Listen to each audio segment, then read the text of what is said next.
Hello everyone, welcome to our channel, and today we will see how we can fix the Google Play Store's always pending issue. So for that you need to open up your phone settings, and after that you need to scroll down and open up your app settings, and in your app settings click on manage apps, then search for Google Play Store over here and open it up.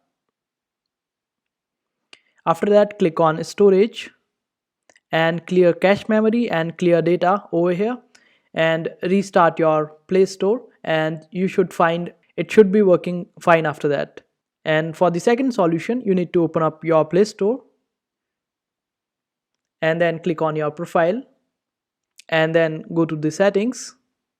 After that click on general and then click on account and device preferences.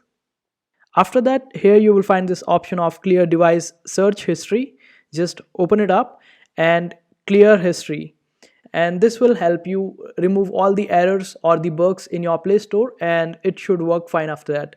And this is how you do it. I hope this video was helpful. Make sure to hit that like button and also subscribe to our channel for more helpful videos.